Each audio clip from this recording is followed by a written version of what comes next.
La deuxième option qu'on va voir, c'est l'auto-approbation. L'auto-approbation, c'est une option qui permet de réduire le niveau hiérarchique pour l'approbation dans le cas où le demandeur est lui-même le gestionnaire. Je vous donne un exemple simple.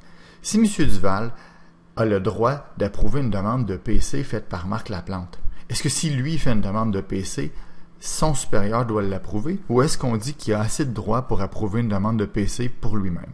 Donc, si on dit qu'il a assez de droits, on dit qu'on va activer l'option d'auto-approbation et quand la demandeur va être une personne qui, en fait, pourrait lui-même approuver ce genre de demande-là, alors on va assumer que l'approbation, c'est lui-même qui l'a fait et la requête va s'auto-approuver. Mais l'auto-approbation, ça ne veut pas dire approbation automatique.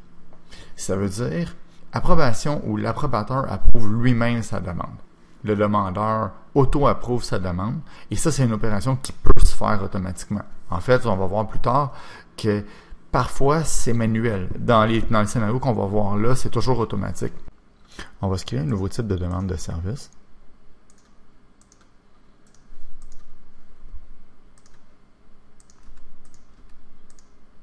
Visible sur le web, avec une tâche d'approbation. Et on va indiquer que l'auto-approbation est permise. Je sauvegarde. Donc, je suis connecté dans le web en tant que Marc Lapierre. Si je choisis cette demande d'approbation-là, alors ça me dit une demande d'approbation est envoyée à Julien Duval. Mais si je me logue en tant que Julien Duval, alors là, si je choisis approbation 1, il n'y a aucune mention d'approbation. Alors, c'est un premier exemple de l'auto-approbation. On va faire un deuxième exemple en approbation directe où on va permettre l'auto-approbation. On a un groupe d'utilisateurs qui s'appelle la haute direction, dans lequel on a 5 utilisateurs.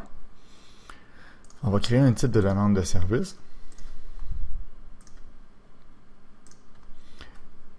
Et on va dire qu'elle nécessite l'approbation de quelqu'un de la haute direction. Donc, on fait une tâche d'approbation et on assigne cette tâche d'approbation au groupe haute direction. Et on active finalement l'auto-approbation. On va cocher l'option qui dit que l'approbateur a le droit de sélectionner l'approbateur. Je vais sauvegarder. Si je suis logué comme Marc Lapierre et que je choisis ce modèle-là, alors je dois choisir moi-même qui est le membre de la haute direction qui va approuver ma requête. Par contre, si je suis logué en tant que Christine Durand, membre de la haute direction, et que je choisis le même modèle, alors le système ne me dit pas qu'une approbation est requise. Je soumets la demande. De retour dans Octopus, on voit que notre demande est assignée et non pas suspendue en cours d'approbation.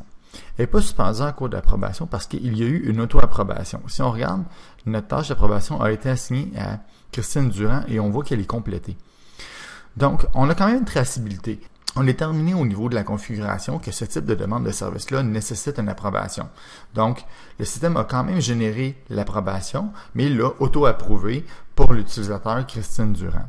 Alors voilà, c'est ce qui explique comment fonctionne l'auto-approbation.